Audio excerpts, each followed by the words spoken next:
Shalom dan selamat pagi kepada jemaat Tuhan. Kita sangat bersyukur dapat bersama-sama dalam ibadah pada pagi ini.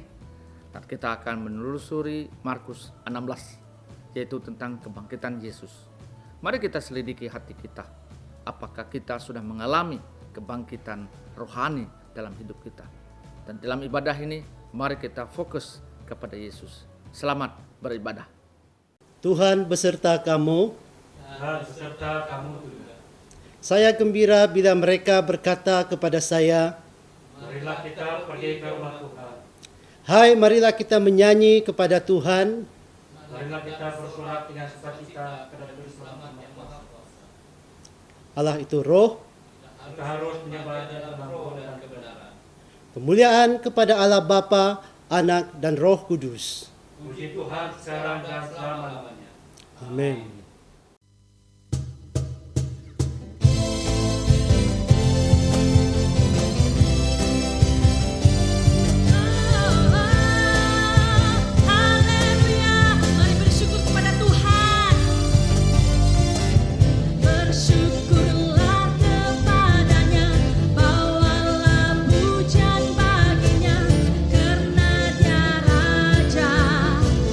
Dia yang perkasa.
doa kami ya Bapa, agar Engkau akan terus membawa kami lebih dalam lagi ya Tuhan untuk mengenal Engkau ya Bapa. Terima kasih Tuhan, terima kasih Roh Kudus. Kami serahkan ya Bapa untuk ibadah sepanjang hari di dalam tangan-Mu dari awal hingga akhir ya Bapa. Tuhan, Engkaulah yang bertakhta dan Engkaulah Tuhan dan Allah yang kami tinggikan selamanya. Terima kasih Tuhan, terima kasih Roh Kudus. Hanya dalam nama Yesus kami berdoa dan bersyukur. Amin.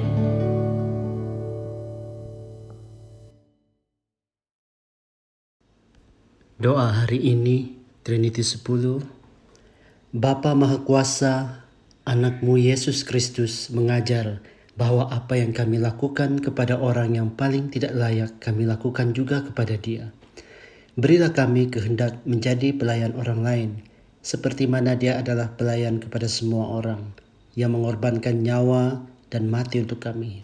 Tetapi sekarang hidup dan memerintah dengan Engkau dan Roh Kudus, satu Allah, sekarang dan selamanya. Amin. Pembacaan pertama diambil daripada kitab 1 Korintus pasal 15 ayat 1 hingga 22. 1 Korintus pasal 15 ayat 1 hingga 22. Dan sekarang, saudara-saudara, aku mau mengingatkan kamu kepada Injil yang aku beritakan kepadamu, dan yang kamu terima, dan yang di dalamnya kamu teguh berdiri. Oleh Injil itu kamu diselamatkan, asal kamu teguh berpegang padanya, seperti yang telah kuberitakan kepadamu, kecuali kalau kamu telah sia-sia saja menjadi percaya. Sebab yang sangat penting telah kusampaikan kepadamu, yaitu apa yang telah kuterima sendiri, ialah bahwa Kristus telah mati kerana dosa-dosa kita, sesuai dengan kitab suci, bahwa Ia telah dikuburkan, dan bahwa Ia telah dibangkitkan pada hari yang ketiga, sesuai dengan kitab suci, bahwa Ia telah menampakkan diri kepada Kifas dan kemudian kepada ke-12 muridnya. Sesudah itu, Ia menampakkan diri kepada lebih dari 500 saudara sekaligus. Kebanyakan dari mereka masih hidup sampai sekarang, tetapi beberapa di antaranya telah meninggal. Selanjutnya Ia menampakkan diri kepada Yakobus, kemudian kepada semua rasul, dan yang paling akhir dari semuanya, Ia menampakkan diri juga kepadaku, sama seperti kepada anak yang lahir sebelum waktunya, kerana aku adalah yang paling hina dari semua rasul, bahkan tidak layak disebut rasul, sebab aku telah menganiaya jemaat Allah. Tetapi kerana kasih karunia Allah, aku adalah sebagaimana aku ada sekarang, dan kasih karunia yang dianugerahkannya kepadaku tidak sia-sia. Sebaliknya, aku telah bekerja lebih keras daripada mereka semua. Tetapi bukannya aku, melainkan kasih karunia Allah yang menyertai aku. Sebab itu, baik aku maupun mereka, demikianlah kami mengajar, dan demikianlah kamu menjadi percaya. Jadi, bila mana kami beritakan bahwa Kristus dibangkitkan dari antara orang mati, bagaimana mungkin ada di antara kamu yang mengatakan bahwa tidak ada kebangkitan orang mati? Kalau tidak ada kebangkitan orang mati, maka Kristus juga tidak dibangkitkan. Tetapi andai kata Kristus tidak dibangkitkan, maka sia-sialah pemberitaan kami, dan sia-sialah juga kepercayaan kamu. Lebih daripada itu, kami ternyata berdusta terhadap Allah, kerana tentang Dia kami katakan bahwa Ia telah membangkitkan Kristus, padahal Ia tidak membangkitkannya. Kalau andai kata benar bahwa orang mati tidak dibangkitkan, sebab jika benar orang mati tidak dibangkitkan, maka Kristus juga tidak dibangkitkan. Dan jika Kristus tidak dibangkitkan, maka sia-sialah kepercayaan kamu, dan kamu masih hidup dalam dosamu. Demikianlah binasa juga orang-orang yang mati dalam Kristus. Jikalau kita hanya dalam hidup ini saja menaruh pengharapan pada Kristus, maka kita adalah orang-orang yang paling malang dari segala manusia. Tetapi yang benar ialah bahwa Kristus telah dibangkitkan dari antara orang mati, sebagai yang sulung dari orang-orang yang telah meninggal. Sebab sama seperti maut datang kerana satu orang manusia, demikian juga kebangkitan orang mati datang kerana satu orang manusia.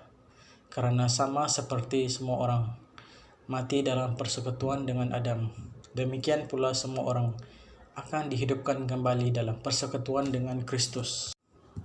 Demikianlah firman Tuhan. Syukur kepada Allah.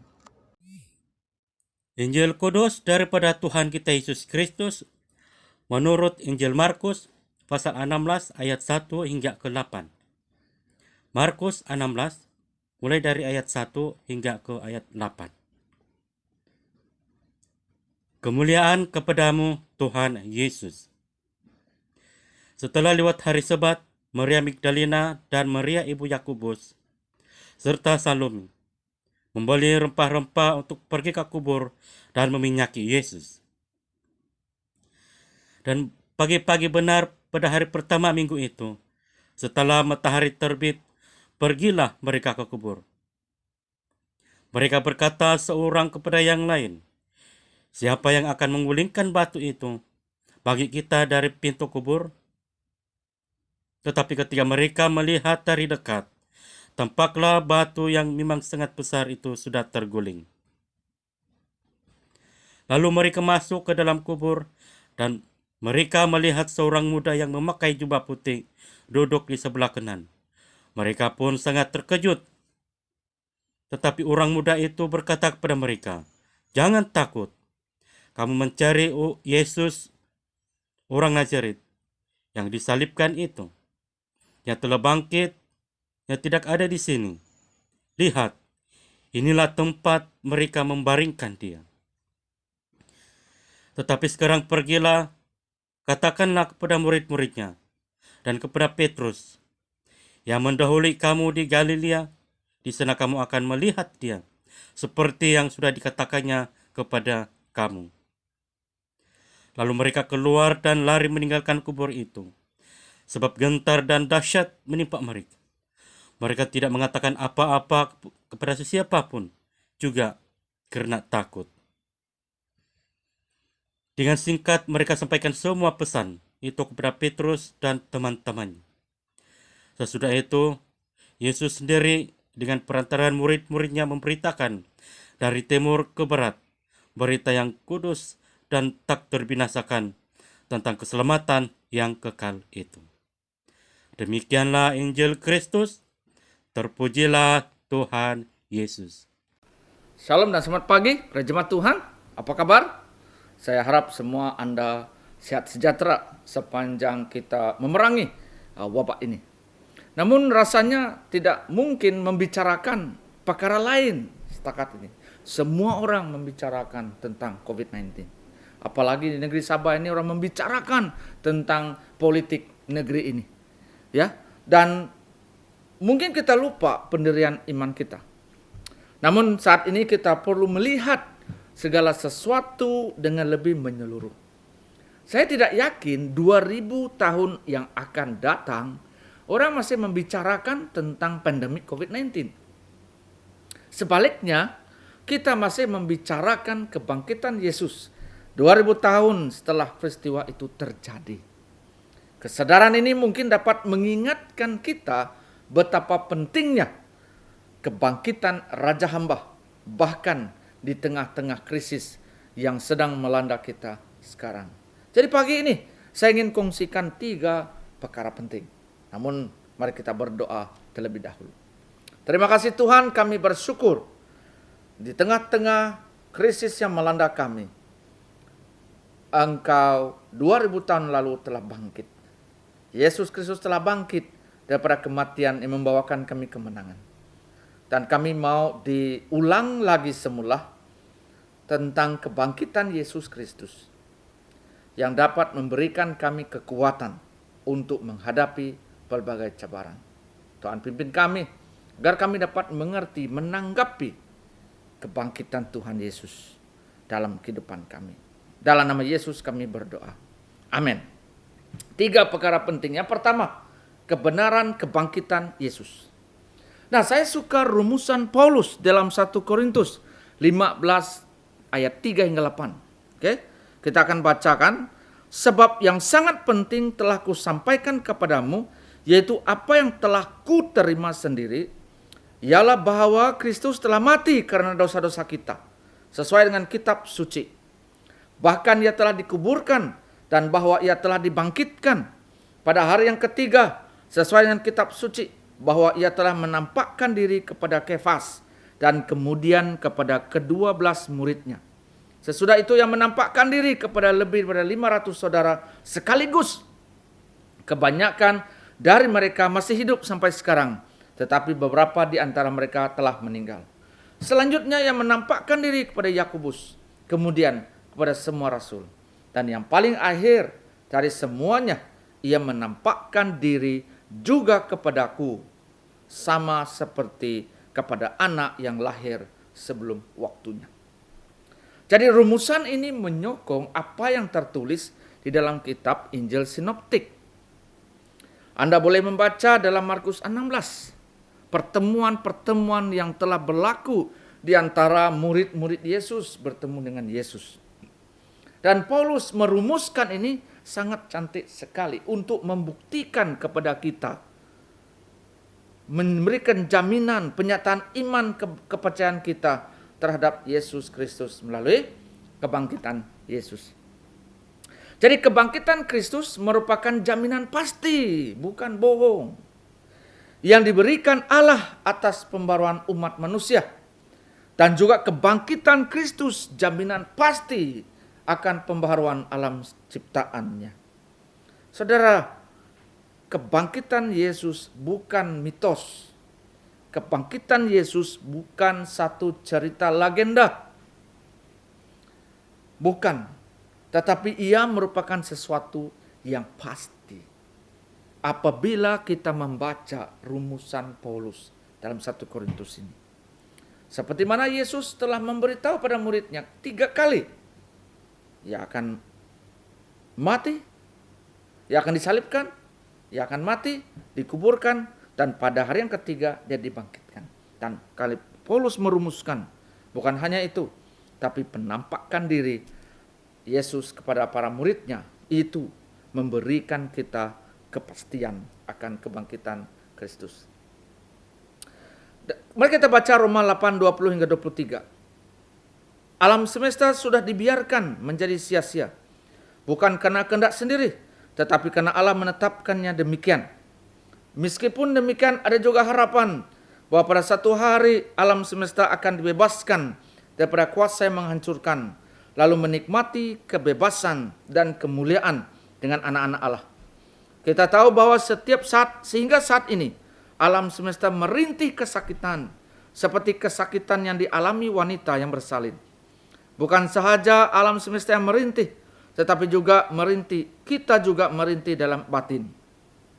Kita yang sudah menerima Roh Allah sebagai kurnia Allah yang pertama pun masih menunggu masanya Allah menjadikan kita anak-anaknya dan membebaskan diri kita seluruhnya. Kalau kita membaca Roma 8, 20, 23 ini, kita juga merintih dalam batin kita ketika sementara kita menderita menantikan Allah membebaskan diri kita seluruhnya, yaitu melalui kebangkitan tubuh kita daripada kematian. Jadi ya sudah terjamin karena kita terhubung dengan Kristus yang telah dibangkitkan sebagai buah sulung yang pertama daripada apa yang datang.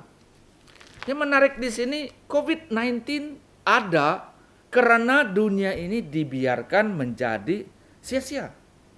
Namun, seperti kita menantikan kebangkitan kita pada suatu hidup yang bebas daripada penderitaan, kesakitan, dan kematian, alam ciptaan Allah pun akan diperbaharui, termasuk bebas daripada COVID-19 ini. Maksud ayat dalam Roma ini bahwa apapun yang berlaku di tengah-tengah kita itu cabaran untuk kita teguh, karena kita sudah ada kepastian akan kebangkitan Yesus Kristus. Kita sudah menang sebenarnya. Tetapi karena kita hidup dalam dunia yang rapuh ini, dunia yang sia-sia ini, maka kita menghadapinya. Maka jemaah yang dikasihi Tuhan, kita punya pengharapan. Karena Yesus Kristus telah bangkit dari antara orang mati. Satu jaminan pasti daripada Allah bagi umat manusia dan alam ciptaannya. Jadi dengan kebenaran kebangkitan Yesus ini, jangan berhenti memberitakan tentang Yesus Kristus kepada orang lain. Sebab ramai orang masih belum mengerti tentang kebenaran kebangkitan Kristus. Dan bagi saya dan Anda yang sudah mengerti, jangan kita berhenti. Kita tetap meneruskan supaya orang lain memiliki kepastian itu. Jaminan pasti Allah membebaskan kita. Saya ingin berkongsi. Semasa lawatan saya pada minggu yang lalu, melawat satu keluarga. Satu keluarga ini begitu lama menderita disebabkan oleh kesakitan, penyakit. Suami istri mengalami penyakit. Dan keadaan membuatkan mereka sentiasa berpikiran mereka tidak berguna. Namun mereka adalah orang Kristen. Mereka juga tahu macam mana berdoa. Mereka juga percaya Yesus Kristus. Tetapi kenapa mereka masih merintih? Itu karena mereka belum bangkit. Saudara saya, sahabat saya, saudara Dexter, bercakap kepada keluarga ini. Dan dia berkata, berhentilah mengatakan diri tidak berguna. Tapi bangkit. Ubah cara kita berpikir. Ubah cara kita berkata. Karena itu akan memberikan kekuatan kepada kita. Saudara, kebangkitan Yesus, bukan dia saja yang dibangkitkan, tetapi kita juga akan dibangkitkan. Dia menjadi buah yang pertama untuk mengalami kebangkitan. Jadi oleh demikian, jangan berputus asa. Yang kedua, tujuan kebangkitan Yesus. Saya ingin kongsikan 10 tujuan kebangkitan Kristus kepada Anda. Dengar baik-baik ini. Yang pertama, tujuan kebangkitan Yesus ialah untuk mengesahkan bahwa Tuhan Yesus adalah Allah yang tidak dapat ditakluk oleh maut. Bahkan maut telah dikalahkan olehnya. Yang mengesahkan bahwa Yesus adalah Allah yang tidak tertakluk oleh maut. Dalam Yohanes 11:25, jawab Yesus, "Akulah kebangkitan dan hidup. Barang siapa percaya kepadaku, ia akan hidup walaupun ia sudah mati." Yang kedua, tujuan kebangkitan Yesus adalah menyatakan bahwa umat Kristen diasaskan pada fakta sejarah dan bukan mitos. Seperti penjelasan saya tadi, 1 Korintus 15:3-8. Ketiga, tujuan kebangkitan Yesus adalah mengukuhkan bahwa penyataan Kristus yang mengatakan bahwa pada hari ketiga dia akan dibangkitkan daripada kematian. Dan inilah keunikan Kristus yang tidak ada pada kepercayaan yang lain. Hanya kita yang percaya kepada Yesus Kristus memiliki ini. Anda boleh lihat di dalam Kisah Para Rasul 2 ayat 23 hingga 24. Yang keempat, tujuan kebangkitan Kristus ialah menunjukkan bahwa penebusan Kristus di kayu salib untuk membenarkan orang-orang berdosa sehingga mereka boleh diterima oleh Allah Bapa. Dibenarkan di sini maksudnya kita menjadi sahabat, kita menjadi kawan kepada Allah. Roma 4:25 berkata, yaitu Yesus yang diserahkan karena pelanggaran kita dan dibangkitkan karena pembenaran kita. Kelima, tujuan kebangkitan Yesus ialah merupakan inti Injil. Tidak ada berita yang sempurna dan sejati bagi umat manusia apabila Kristus tidak dibangkitkan. Kristus harus dibangkitkan supaya kita memiliki berita yang sempurna. 6. Tujuan kebangkitan Yesus adalah memberikan kita pengharapan untuk mengenal dan menemukannya pada masa kini. Karena dia tetap hidup. Wahyu 2:8. Inilah firman dari yang awal dan yang akhir, yang telah mati dan hidup kembali. Yesus dibangkitkan, dia hidup. Bersama kita hari ini, dia tetap hidup. Oleh sebab itu, kita ada pengharapan untuk mengenal dan mencari dia. 7. Tujuan kebangkitan Yesus adalah memberi kemenangan bagi orang percaya, memperoleh kuasa ilahi untuk mengalahkan kejahatan. Semua orang takut akan kejahatan, tetapi dengan adanya kebangkitan Yesus, kita memiliki kebenangan untuk mengalahkannya. Efesus 1, 18 hingga 21. Yang ke-8, tujuan kebangkitan Kristus ialah menjadi model bagi kebangkitan orang-orang percaya dengan tubuh yang mulia dalam kehidupan yang tidak berkeputusan, kekal dan abadi. Oh ya, dalam dunia ini kita mungkin mengalami penyakit dan mengalami penderitaan, kesengsaraan, kesusahan. Tetapi melalui kebangkitan Yesus, Ia menjadi model supaya kita tidak menggadaikan iman kita pada saat terakhir. 9. Tujuan kebangkitan Yesus adalah menegaskan akan kedatangan Tuhan Yesus kali yang kedua untuk membawa umat manusia pada akhir zaman. Kalau Yesus tidak bangkit, kita sia-sia. Dalam Kisah Rasul 17:31 berkata, karena Ia telah menetapkan suatu hari pada waktu mana Ia dengan adil akan menghakimi dunia oleh seseorang yang telah ditentukannya. Sesudah Ia memberikan kepada semua orang suatu bukti tentang hal itu dengan membangkitkan Dia dari antara orang mati.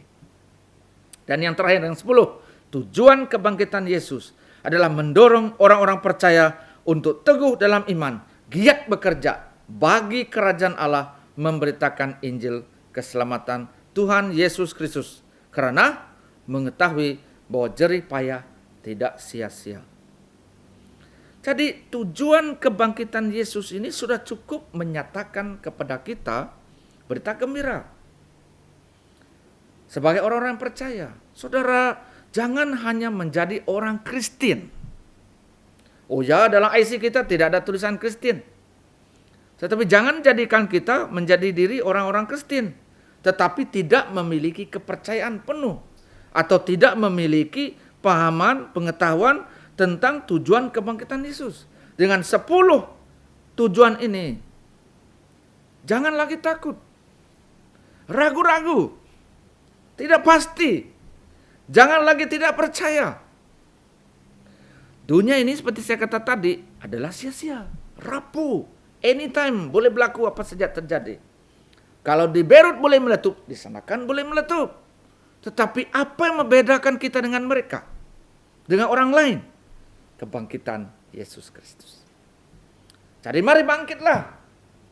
Jangan duduk diam-diam saja dan merintih, mengeluh, kecewa, sedih saja. Tetapi marilah kita bangkit seperti mana Yesus telah memberikan kita pengharapan yang tidak terhingga. Ketiga, pentingnya kebangkitan Yesus. Apakah yang membedakan kepercayaan kita pada Yesus dengan kepercayaan lain? Kepercayaan kita adalah percaya adanya kebangkitan orang mati, karena Kristus telah dibangkitkan dari antara orang mati. Manakala kepercayaan lain menuju kebinasaan.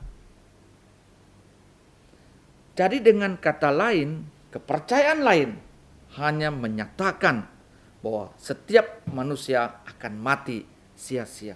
Tetapi bagi kita, atas kebangkitan Yesus, kita percaya kebangkitan orang-orang mati.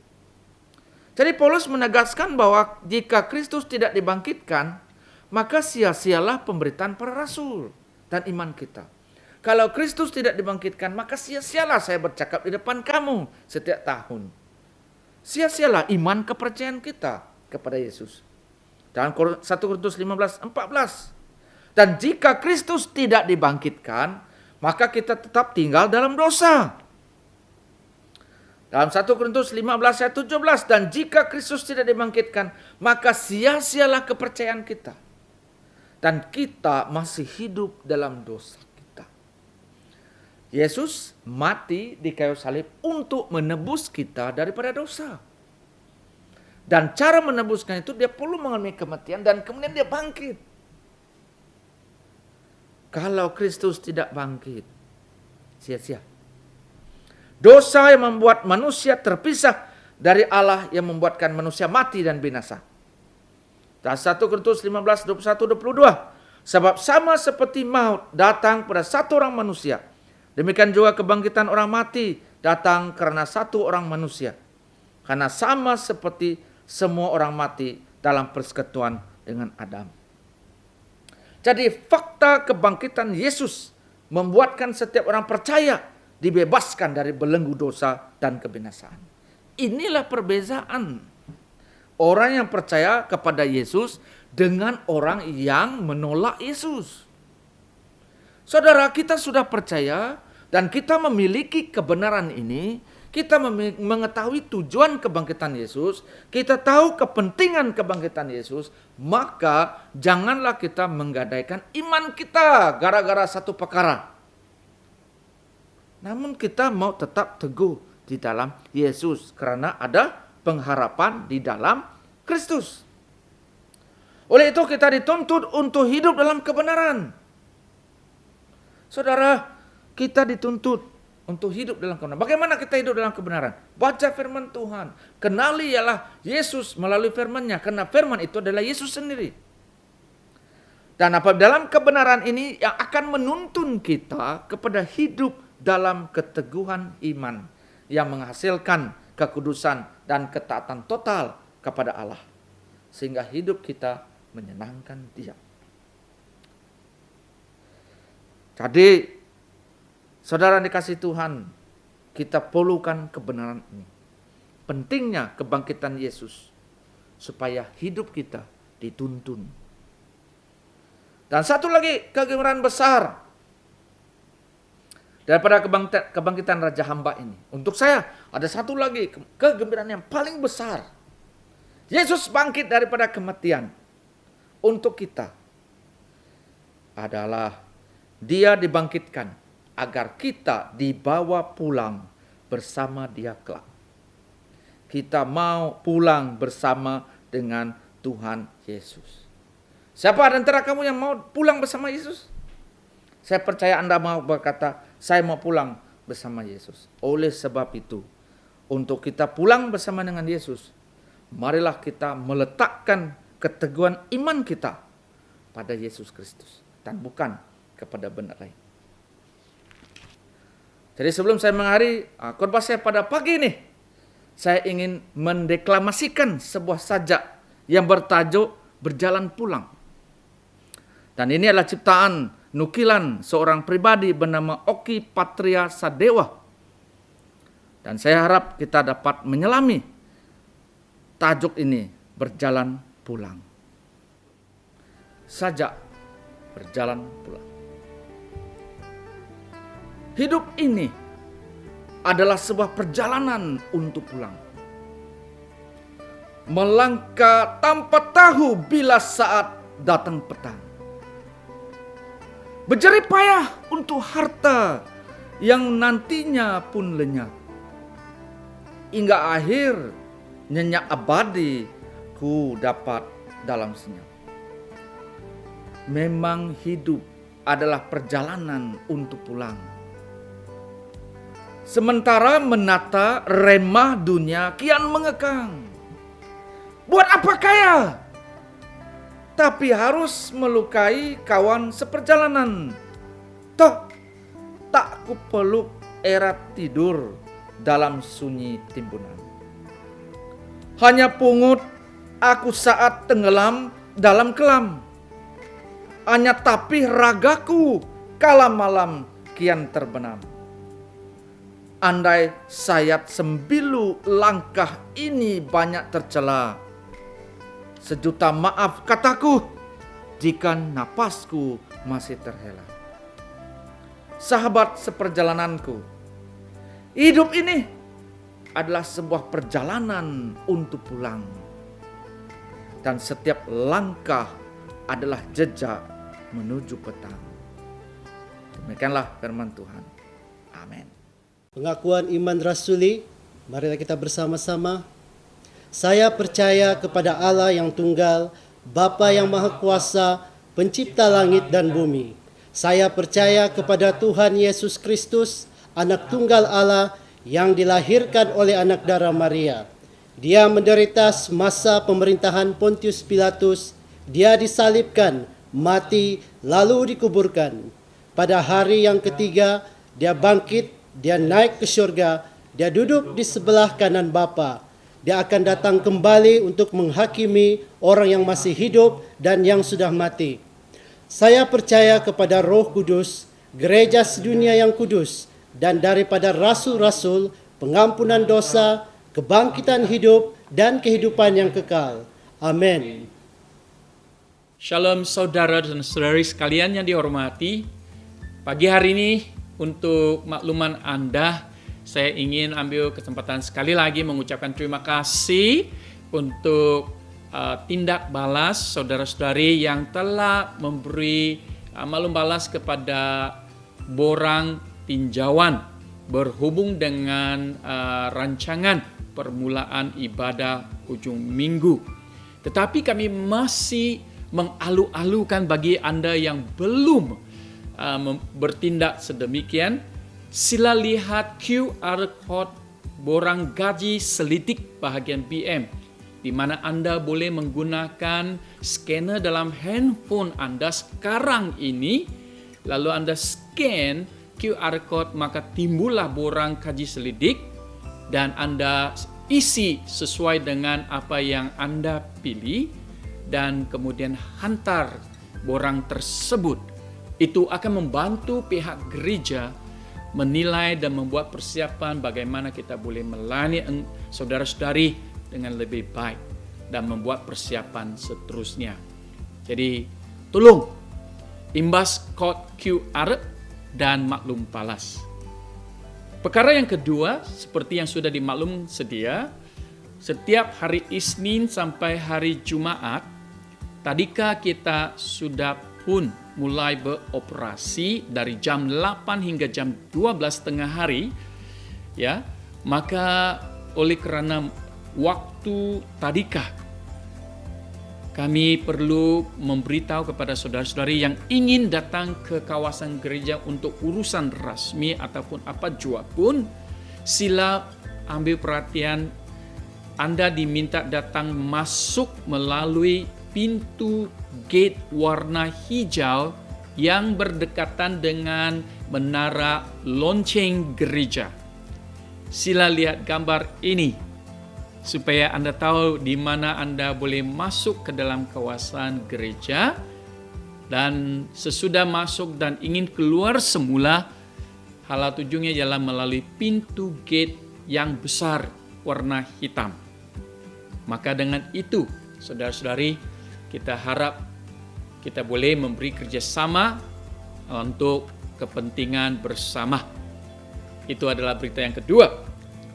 Berita yang ketiga, seperti mana kita sudah maklumkan bahawa COGS Sandakan akan memulakan ibadah hujung minggu dengan satu ibadah simulasi bertarikh pada hari Minggu bersamaan dengan 30 Ogos jam 8 pagi. Ibadah simulasi ini adalah ibadah di mana kita membantu para pemimpin-pemimpin seperti padri, pastor, pemimpin-pemimpin awam, ahli-ahli PCC, tim pujian penyembahan, termasuklah pelayan-pelayan tetamu dan juga security kita, supaya pada ibadah simulasi itu semua pemimpin-pemimpin tersebut menjadi frontliners untuk menjaga dan membantu jemaat-jemaat yang akan datang kemudian hari. Oleh sebab itu, ya, sila ambil perhatian, kami akan membuat satu video klip yang akan disediakan dan ditayangkan minggu depan, supaya Anda boleh tahu bagaimana Anda masuk dan apa yang Anda wajib lakukan semasa berada di dalam kawasan gereja. Maka dengan itu, terus berdoa bersama-sama sehinggalah kita kembali beribadah di gereja. Sekian dan terima kasih. Doa Tuhan sama-sama. Bapa kami yang di syurga, dikuduskanlah namamu, datanglah kerajaanmu, jadilah kehendak-Mu di bumi seperti di syurga. Berikanlah kami pada hari ini makanan kami sehari-hari. Ampunilah kami akan dosa-dosa kami, seperti kami juga mengampuni orang yang bersalah kepada kami. Janganlah membawa kami ke dalam pencobaan, tetapi lepaskanlah kami daripada yang jahat. Kerana Engkaulah yang mempunyai kerajaan, kuasa dan kemuliaan sekarang dan selama-lamanya. Amin. Marilah kita menerima berkat Tuhan dengan iman. Sentosa Allah yang melebihi pengertian manusia, memelihara hati dan jiwa kamu di dalam pengetahuan dan kasih Allah dan anaknya Yesus Kristus Tuhan kita, dan berkat Allah yang Maha Kuasa, Bapa, Anak dan Roh Kudus, beserta dengan kamu, tinggal serta dengan kamu sampai selama-lamanya. Amin. Saudara-saudari kasih Tuhan, pergilah dengan damai sejahtera dan layanilah Tuhan. Dalam nama Kristus, amin.